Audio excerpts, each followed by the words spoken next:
Hello there. Welcome to my show, COVID-19 update by Heerak.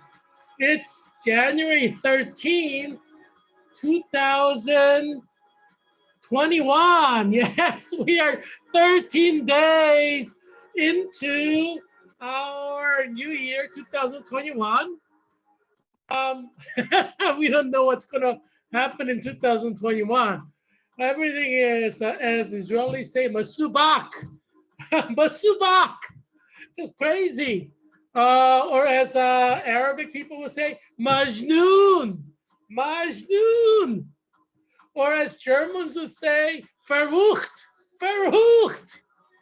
And as French people may say, déjoncté, déjoncté. It's crazy. 13 days of 2021 and the rest of 365 days a year promises to be just as crazy. I don't know if it's something to laugh about or cry about. You know what they say, I'm laughing but crying inside. Maybe that's what a lot of people are doing now. I'm a happy camper. I love myself. I love God. I love the world. So, I don't know what to say. I mean, yeah, 4,000 people are dying every day in America right now. But what are you gonna do? You gotta adapt to the new reality, right? You know, I'm not gonna, I'm not gonna get all depressed because like people are dying. I mean, obviously, I would prefer that no one dies. But the reality is that COVID-19 is a living organism that's autonomous. It thinks for itself, it acts for itself. And apparently, we can persuade COVID-19 not to kill 4,000 Americans every day. So we're stuck with this reality where a living organism, COVID-19, which is autonomous, it does what it wants, is refusing to cooperate with us and not kill anybody. So you got to make the best of it. It's like during war times. People find joy in times of war. Just because there's a war, it's not like you're gonna be all depressed and sad all the time. You find joy in the midst of sadness, in the midst of tragedy, and you celebrate life. You celebrate happiness. Um, and in some sense, we can say live for the day. Carpe diem.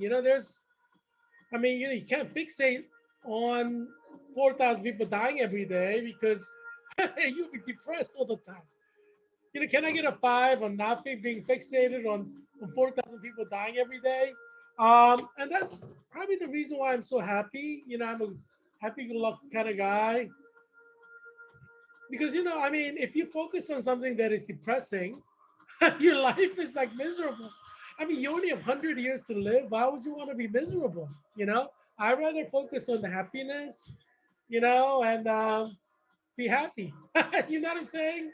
Yeah, can I get a five on be happy? Don't worry, be happy. Today is the National Rubber Ducky Day. And you know my favorite rubber ducky, the one that I have by me all the time at home. Rubber ducky, Christmas rubber ducky. Or I like to call Santa Claus rubber ducky. Yeah, Santa Claus rubber ducky. But yeah, anyway, be filled with love. Harry's like, yeah, let be filled with love. So, and Leo is just like saying, I like to eat sheep. I like to eat cows. I like to eat anything that moves. That's Leo, you know. Um, but yeah, today is National Rubber Ducky Day. And you should have a favorite rubber ducky. I do. This is my favorite rubber ducky. I mean, what is life without a rubber ducky? I mean, it is un-American not to have a rubber ducky. You know what I'm saying? I mean, you can't call yourself an American if you don't have a rubber ducky. you know, I mean, geez, this is America. Everyone has a rubber ducky. you know, even Donald Duck has a rubber ducky. Donald Duck from Disney? Okay? Yeah, even Donald Duck is Robert Ducky, he's a duck. You know, it's un-American not to have a duck, Robert Ducky. Um, hey, life is what you make it, so make the best of it. I do have a lot of happy memories, especially with Germans. Deutschland, über alles. And you're hearing behind you German club music. Germans love, you know, yeah, they're into like, yeah, Germans are really, they're known for techno, German techno. Oh my gosh, German techno is so amazing. And you're getting a little taste of it in the background. But some techno music, German techno music is just, oh my gosh, it's just amazing.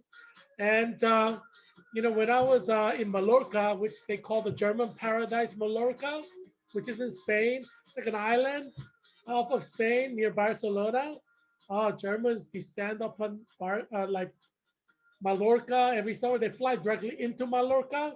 They have the funnest time in the world. And Germans like to work hard, but they also like to party hard. And that's like me. I like to work hard, as everybody knows. How hard I work as a nurse. At Virginia Hospital Center, I'm a registered nurse. You should come to Virginia Hospital Center. You'll see me in action as a nurse. I take care of you. You'll be so happy that I took care of you. So yeah, you should come to Virginia Hospital Center. Um, yeah, I've had a lot of people who are very happy with the expert service that I provide. Which is good to hear. They tell me all these good things. So like most of the time, people seem very happy with what I do and for them, and they always show their gratitude, which is nice to see. And so that was no different. A lot of people were very happy at the excellent healthcare, nursing care that I provide them. you know, so yeah, what can I say? I'm a very good nurse. I'm a Sigma nurse. Do you know how many Sigma nurses there are in the world? It's a International Honor Society of Nursing, and I'm a Sigma nurse. And there are very few Sigma nurses around the world. Yeah, in America, for example, there are 4 million nurses, and all the Sigma nurses combined in the world are only about 100,000.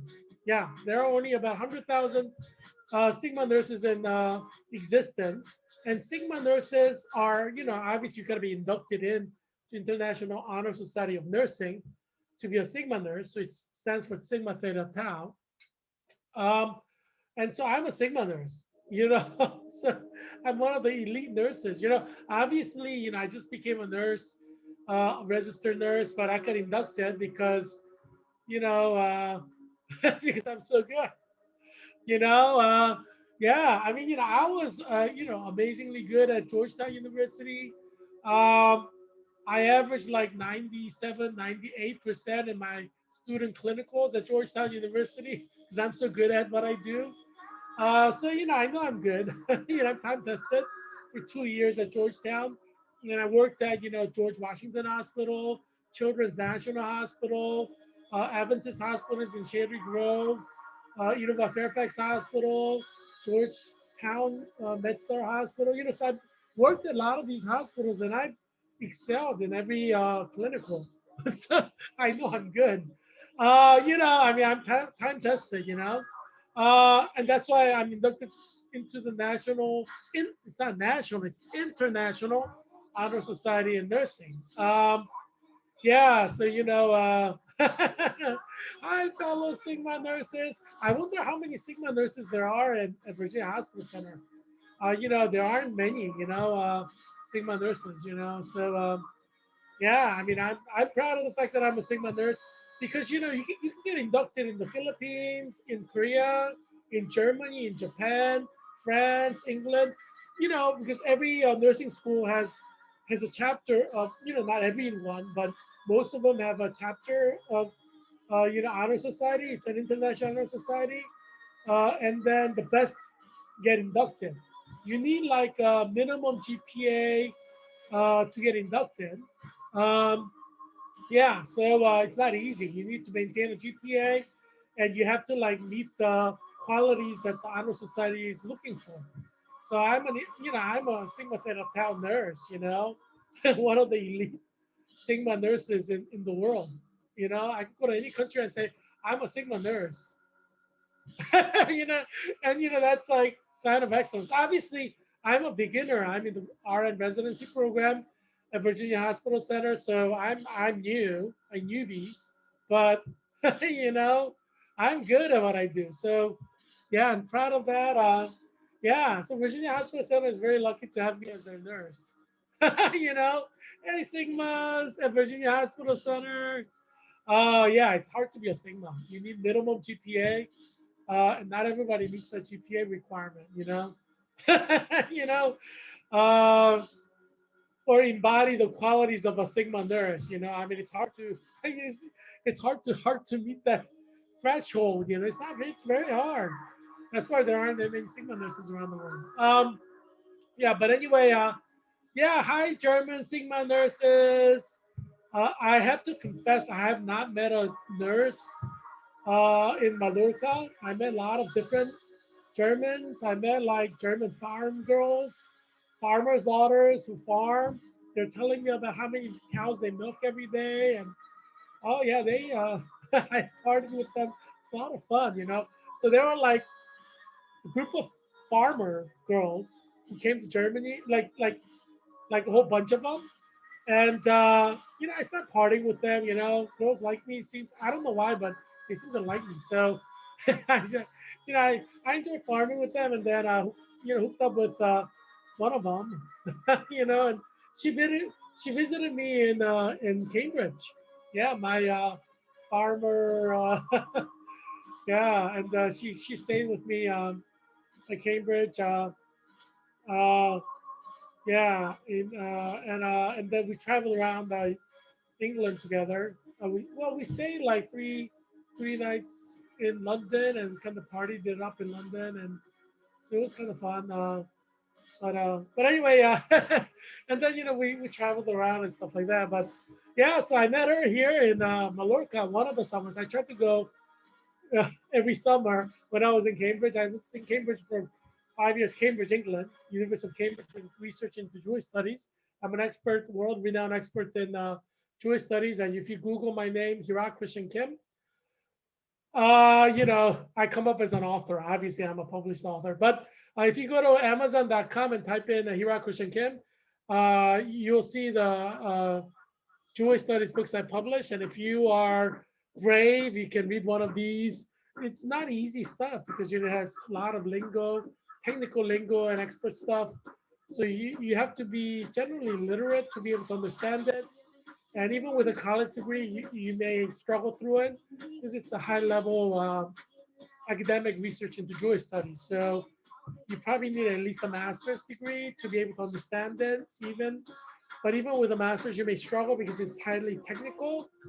But you may be good enough to understand. I mean, don't underestimate yourself. But yeah, it's highly technical, high level academic stuff. So so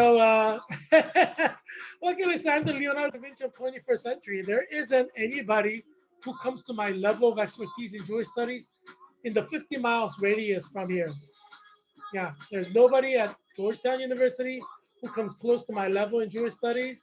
There's nobody at George Washington University who comes close to my level in Jewish studies.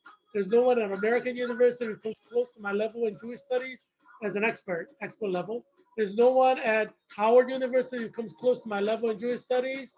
There's no one at University of Maryland, College Park who comes to my level in Jewish studies. There's no one at George Mason University who comes close to my level in Jewish studies expertise. There's no one at Marymount University in Arlington who comes close to my level in Jewish studies. None of these Jesuit priests can match my skill in Jewish studies because, I was trained by the best, I was like best among the best at Harvard. I was best among the best at Cambridge University. I was best among the best at Hebrew University, Jerusalem, where it's a Jewish nation. And I was best among the best among all the Jews who were the best. I was best among the best at Heidelberg University when I was researching with Gerrit Tyson, which is like, he's like #1 expert in Jewish studies in Germany. I was best of the best.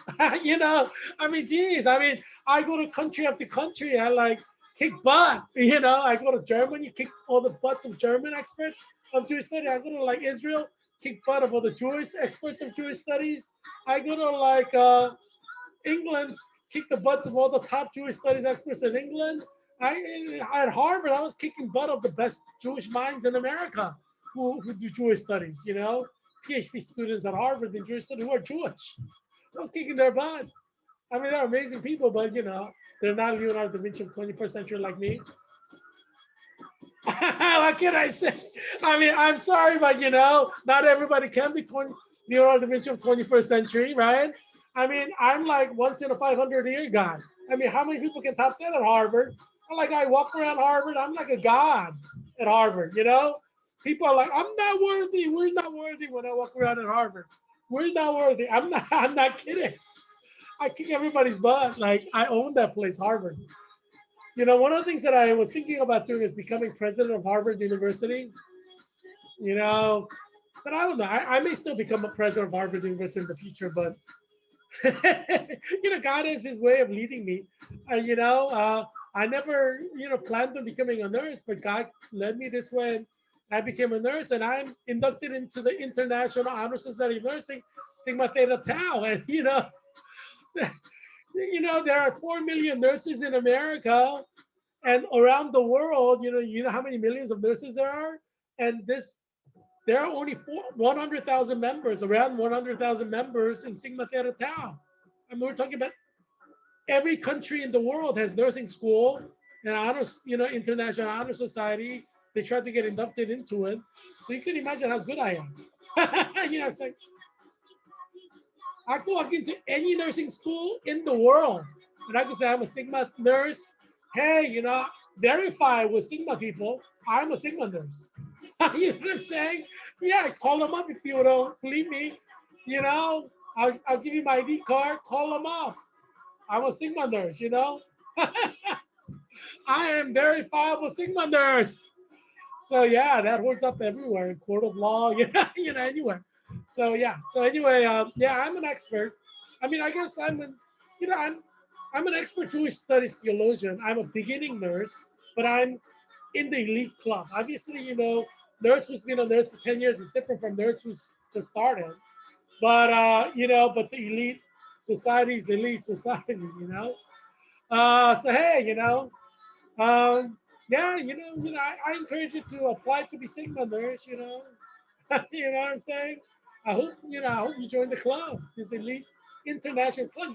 There are Sigma nurses in Kenya, there are Sigma nurses in Ivory Coast, there are Sigma nurses in South Africa, in Egypt, yeah, every country in the world. Yeah. I can walk into any nursing school anywhere in the world.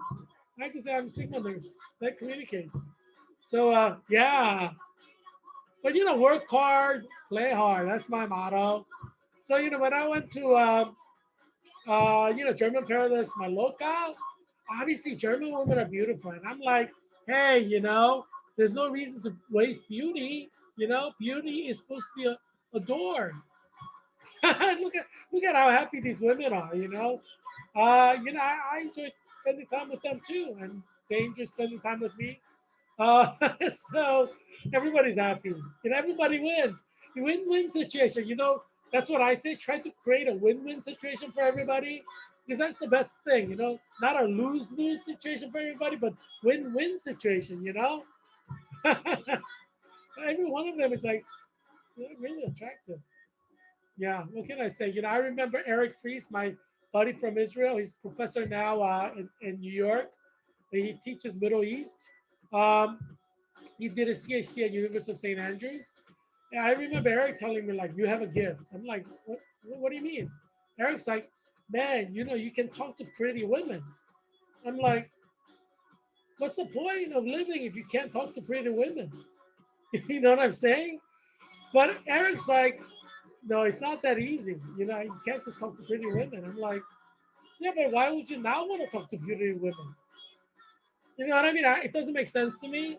I've always talked to pretty women, like when in a given situation. I mean, I I choose the prettiest women to talk to. That's just, you know. You know, why not? You know, right? I mean, look at these women. Like they were like the prettiest women, right? Um, yeah, I mean, life is too short. You know, you gotta do what makes you happy. So, I mean, nursing makes me happy. Virginia Hospital Center was my first choice, so I'm happily at my first choice, doing what I love. I like helping people live, and get better. Yeah, nurses save lives. So I'm very happy, doing what I do. Um, but I love to go to Mallorca. I do. I was gonna go to Mallorca this summer, 2020 summer. I was gonna go to Mallorca and celebrate having graduated from Georgetown University. I was gonna go to Mallorca, but what do we have? We had COVID. We couldn't even fly to Mallorca.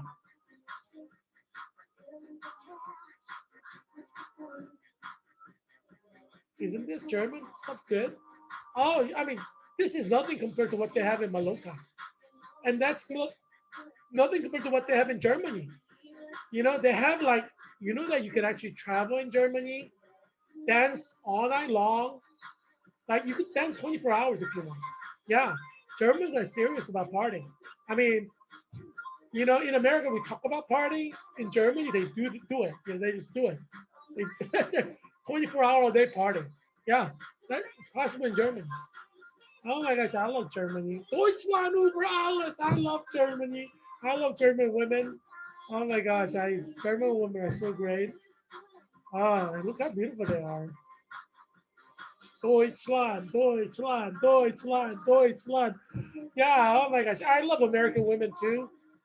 But I mean, okay, I'm not gonna lie. I love German women more than American women. So there it is. Don't hate me, you know. I'm gonna tell you the truth. I love German women. I really love German women. Uh, but I like American women too. But I really love German women. They're like amazing. What can I say? Yeah, German women are great.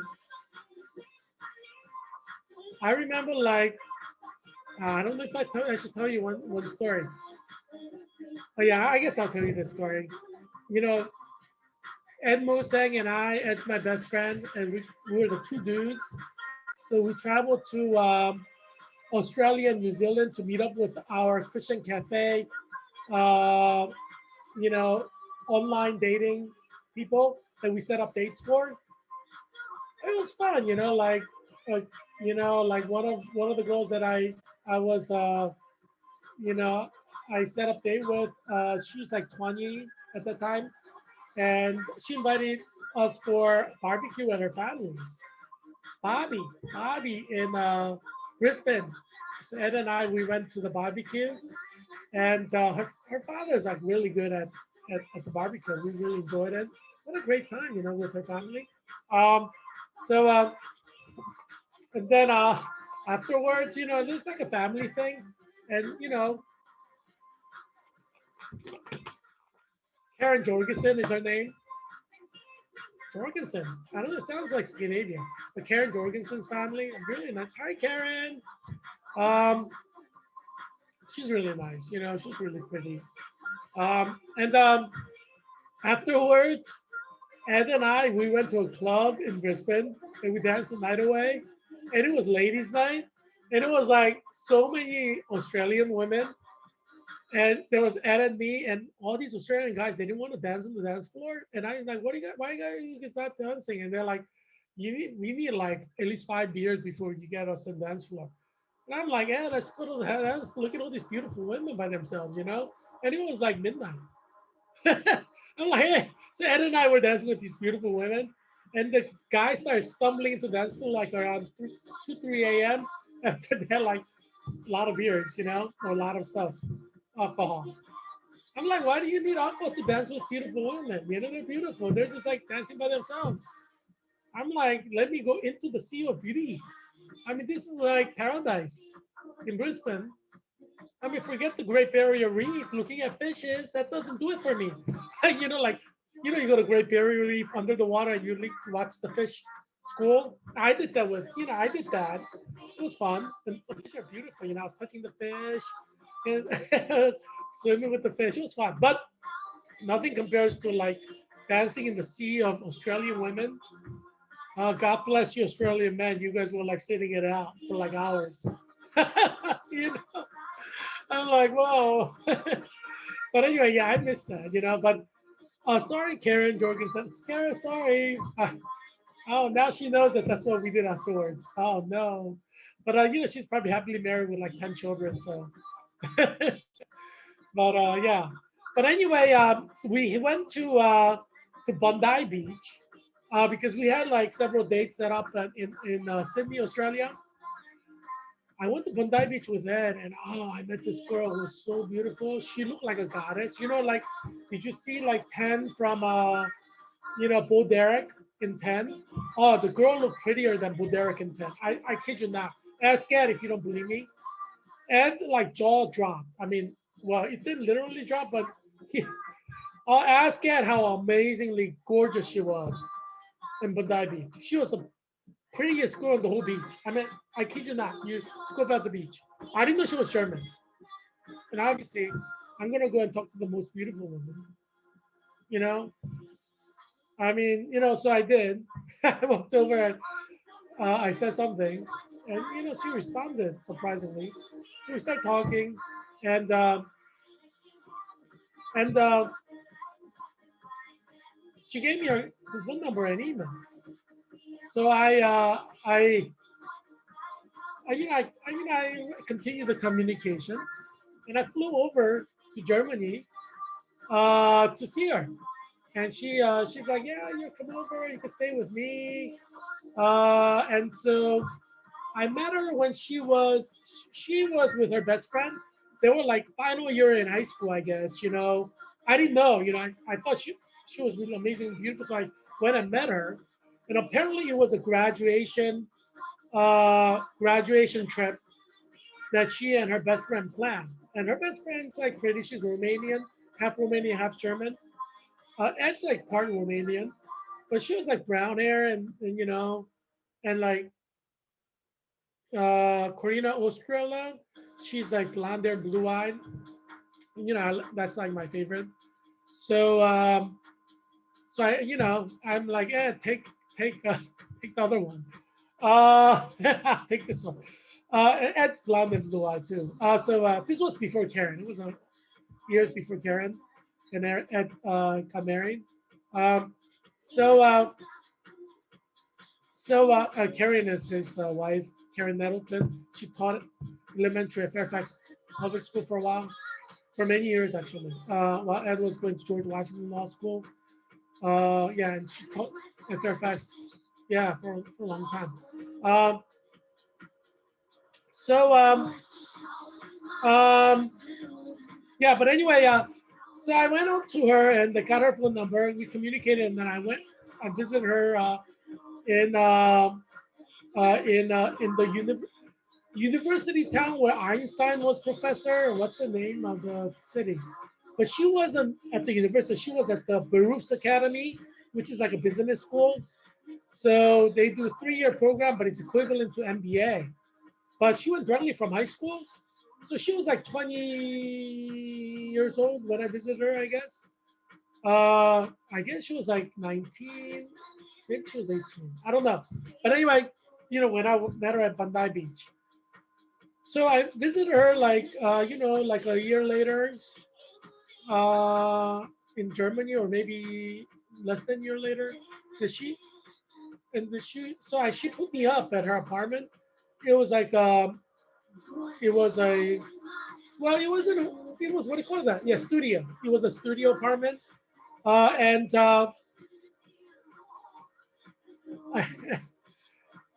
and like she made me this breakfast. She's German, so she has one piece of toast and like a jam normally for breakfast, because she knows American. So she went all out. Like she made like bacon and it was the biggest breakfast I've seen in my life.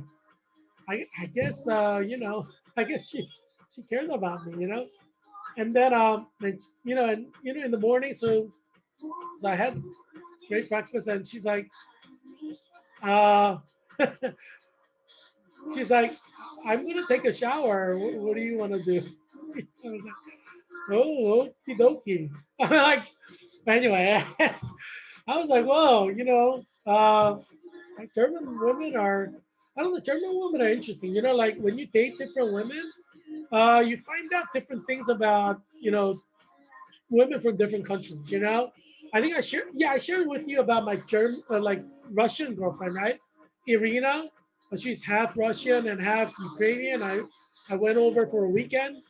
Uh, when I was at Brown University, I flew over to Moscow. She was a sophomore at Moscow State University. Um, and she put me up.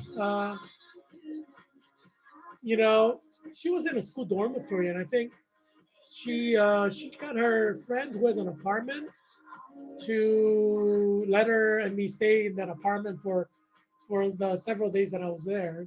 So we had a nice time, catching up and doing like boyfriend girlfriend too.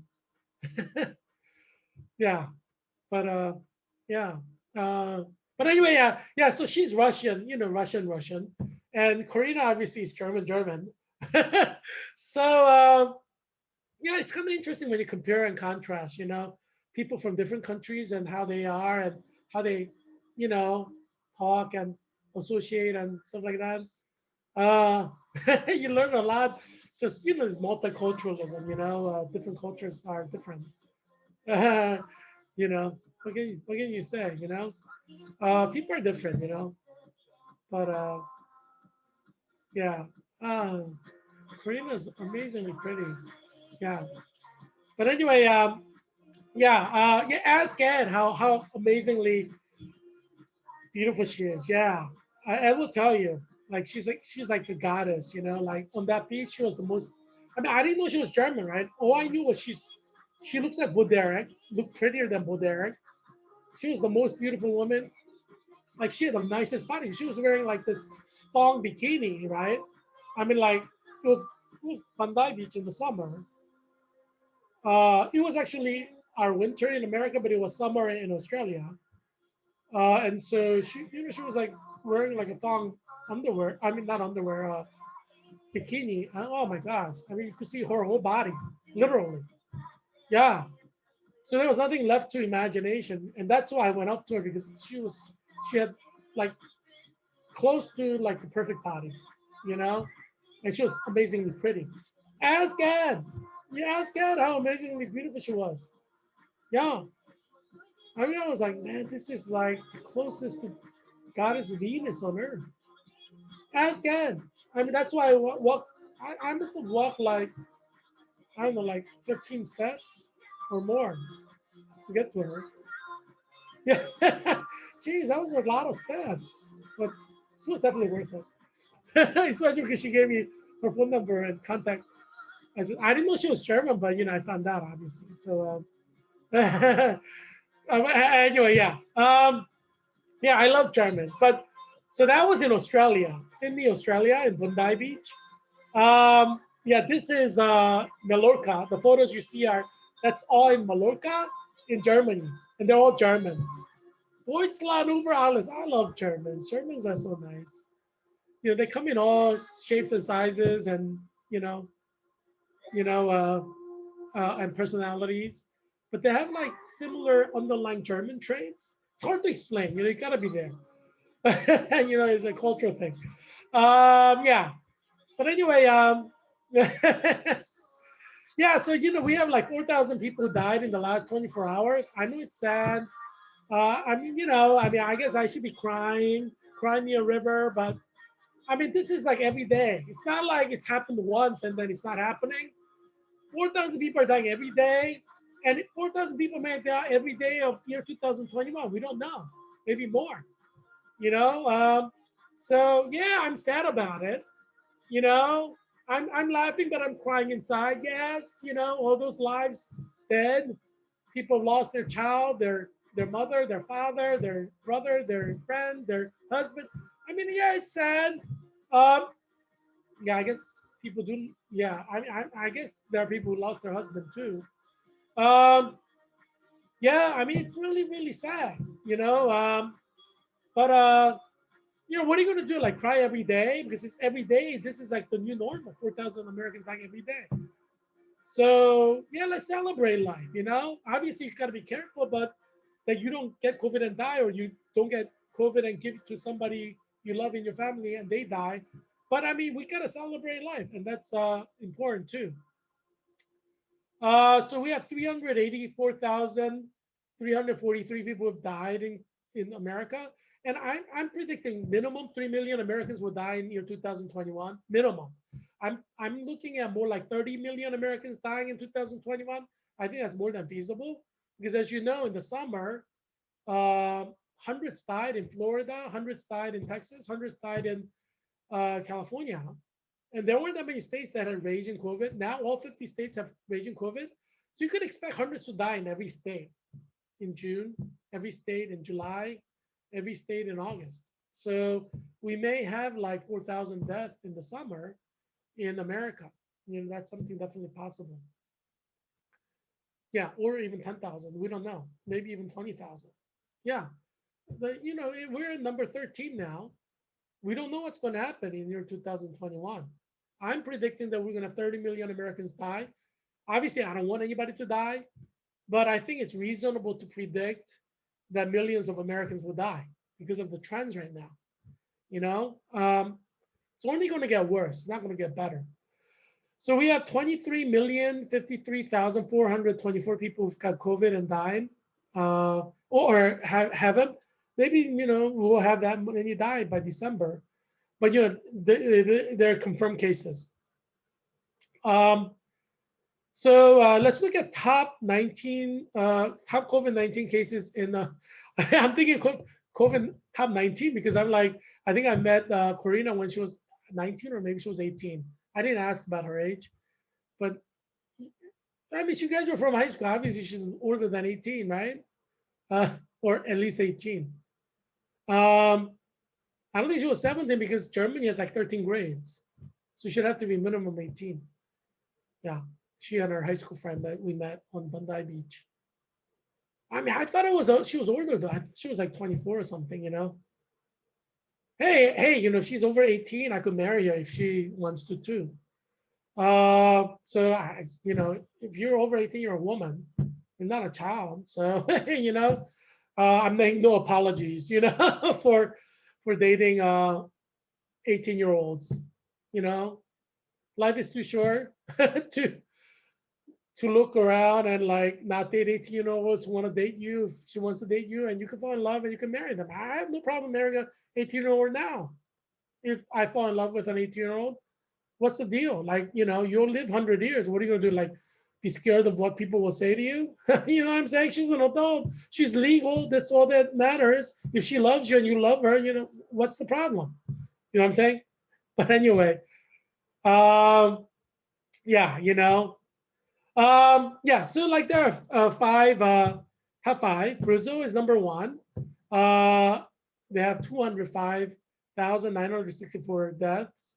So they're rushing and trying to catch up to America. Colombia is number two at 47,124 deaths. I mean, we're ranking them by cases, not by deaths. Argentina has 44,983 deaths. Mexico has 135,682 deaths. And Peru has 38,399 deaths. Yeah, those are top five. Latin America is a continent of death. It's tragic there. There are three articles that I think are important. Man, this is kind of upsetting because it seems like I may not be able to go to Mallorca again this year. I'm not married. Obviously, once I get married, I'm just going to pleasure my wife every day, every night when I can. And like, if I'm not at work. But since I'm not married, I still have to get married. So if I'm not married in the summer, I'd love to go to Mallorca. I love to marry a German woman, especially if she's like a duchess or like has a royal line, royal blood. I'm particular to royalty. I've dated some royalty, and so I like the royalty, royal blood, blue bloods, but specifically royal bloods. But anyway, yeah. So my title today is COVID-19 Europe, millions of COVID deaths. So first article is Europe struggles to defend itself against new COVID variants.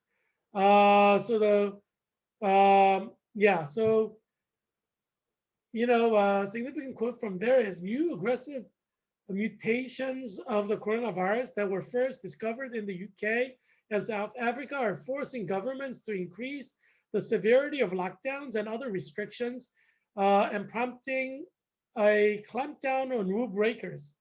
The variant down in the UK has already been detected in countries such as Germany, France, Spain, Ireland, and Denmark, with some requiring negative COVID tests from inbound travelers.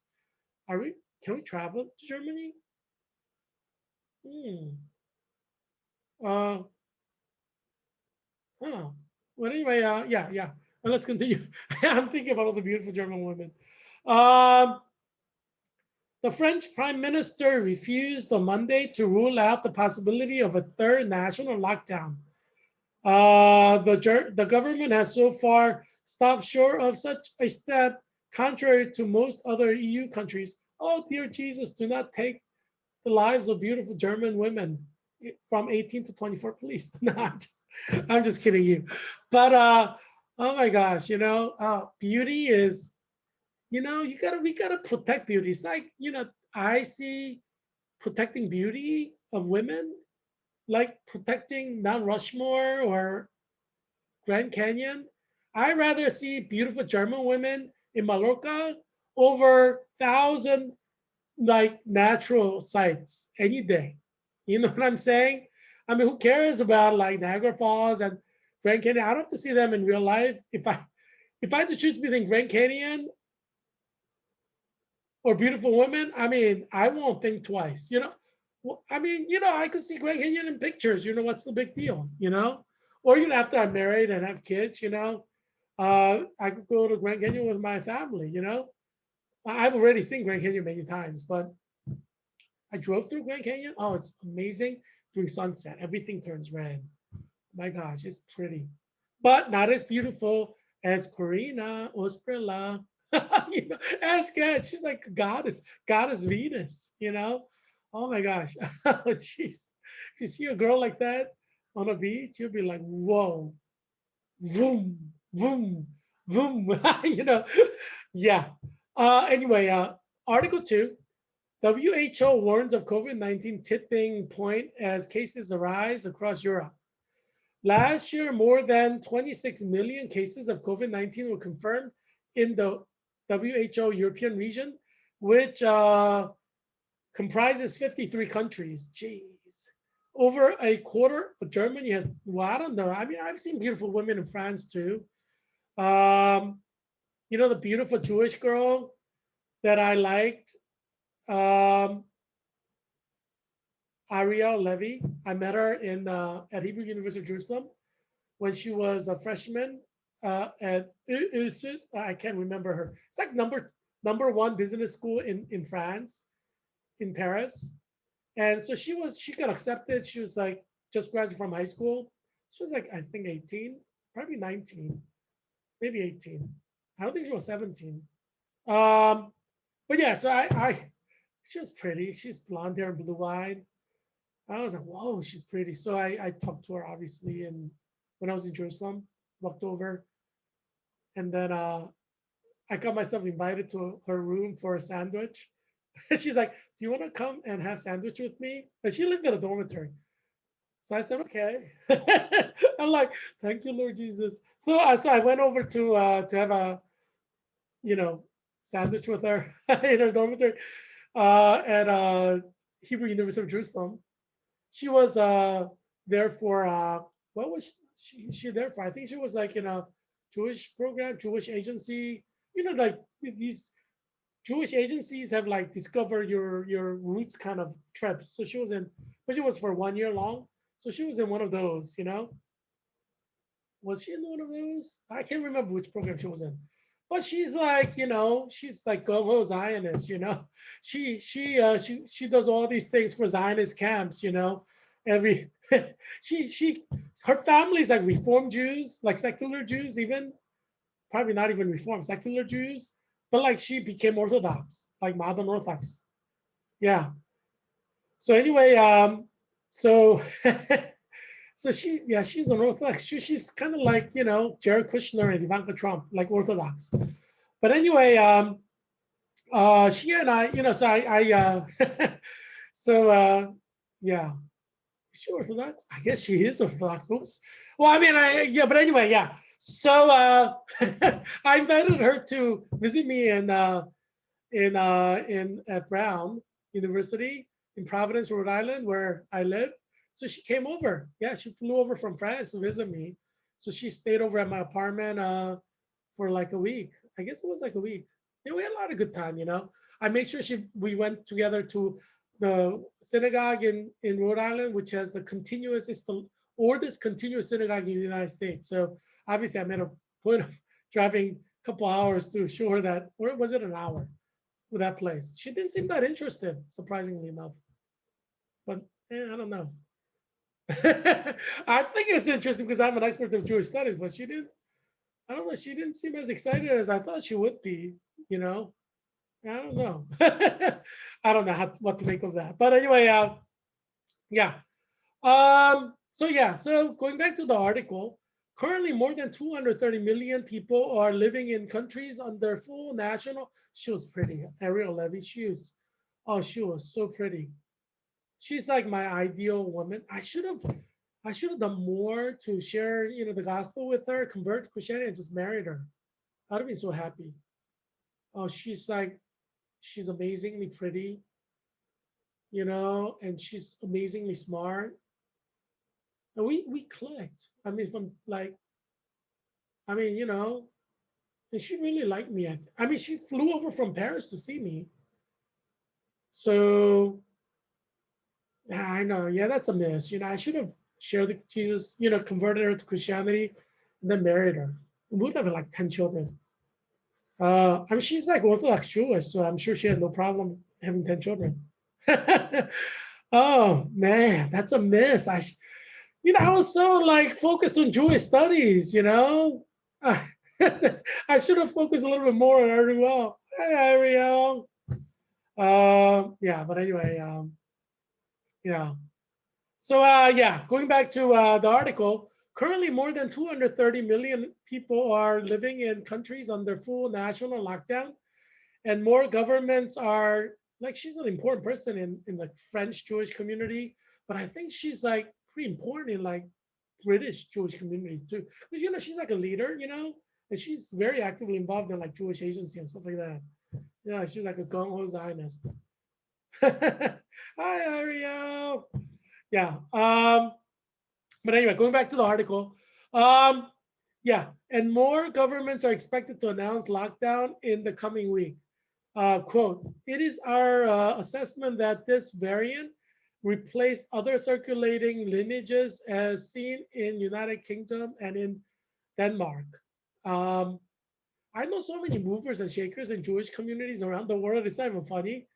I mean, I'm an expert of Jews, so I met a lot of beautiful Jewish women around the world, and they tend to be, for some reason, like beautiful and smart, and like very actively involved in Jewish agencies. So like all leaders in their own prospective countries right now, leading their country. Yeah, the Jewish communities in their country. Obviously. Because they were actively involved for decades. I mean, I guess maybe not decades, but for like for a long time. Yeah, third article, negative COVID test required to enter England from Friday. Did I tell you how many like intelligence officers I've dated in Israel? Like, yeah, these are Israeli women who work for Israeli intelligence. Like Israeli FBI, CIA, Israeli Homeland Security, NSA. Hi everyone, you're probably watching this video now. Yeah, they're probably like directors of these agencies now. But anyway, yeah. World is like an oyster, it's small. It's smaller than you think. Oh yeah. So negative COVID test required to enter England from Friday. So the article, it reads, international travelers will need to present a negative COVID-19 test to enter England from 4 a.m. on Friday. That's like, today's Wednesday. So 2 days from now, I guess. Um, yeah. The government confirmed the start date on Tuesday morning. So that was yesterday, after announcing the plan last week. Passengers will be required to take a test in the 72 hours before departure by plane, train, or ferry, and provide evidence of a negative result or be refused permission to board.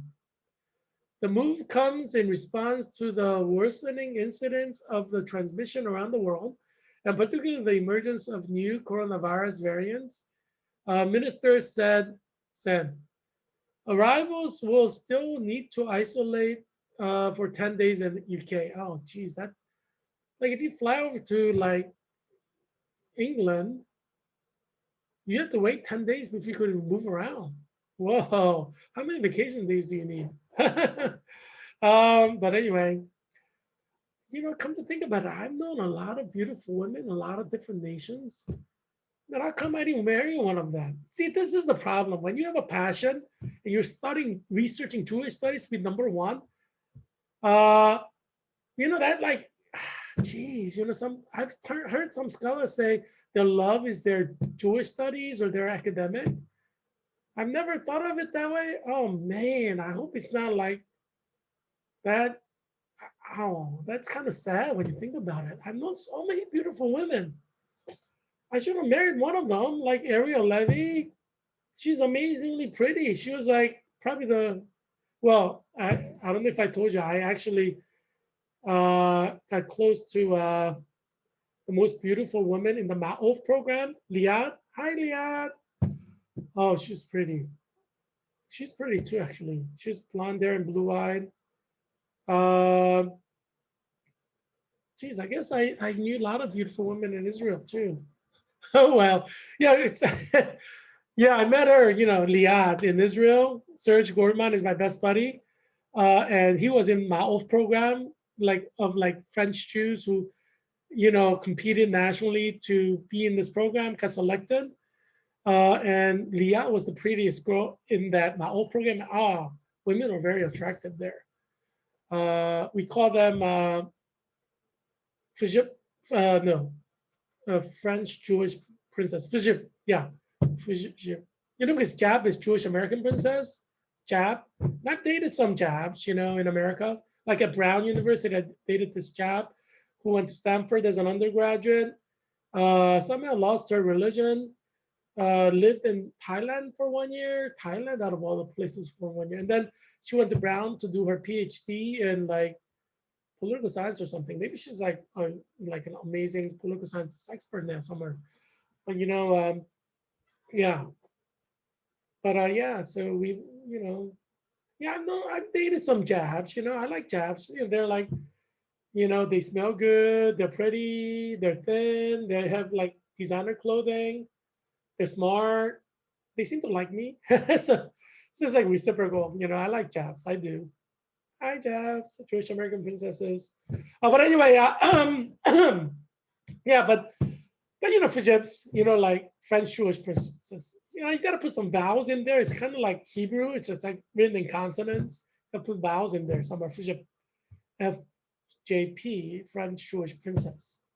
No, but they're amazing. French Jewish. I mean, they're like French, but they're like Jabs. Like, I don't know how to explain it. You have to be there. I've dated some Jabs.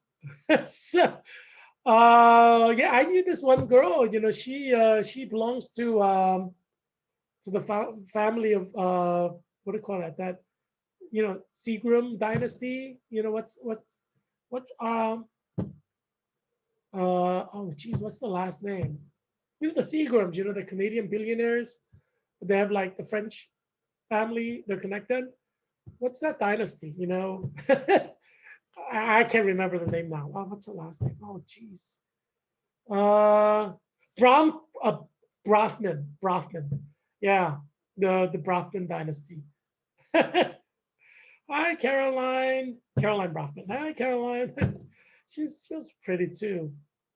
French, uh, French Jewish princess. Yeah, but anyway, yeah. Yeah, so yeah, I mean, geez, you know, that is amazing. Maybe I should like count all of them. I don't know, there's too many to count, you know.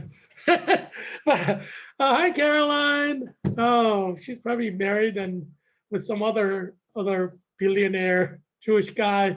She wasn't particularly religious. She was more secular. Maybe she didn't marry a Jewish guy. I don't know. But she visited. You know, she stayed with me. Like, well, anyway, you know, I can't tell you all the stories. I'll save some stories for later. Okay. Yeah. So, what was I thinking? Oh yeah, yeah. Yeah. So I guess this is the moment I have to say goodbye. Leider, as Germans will say, leider. Leider is like unfortunately in German. Uh, yeah. Auf Wiedersehen is what Germans say, like Auf Wiedersehen, see you again, or Auf Wiederhören, hear you again. So I guess, you know, I hope that you'll be well. And as you know, this is a daily show. So I'll bring you updates tomorrow. So I guess for now, I'll say Auf Wiedersehen.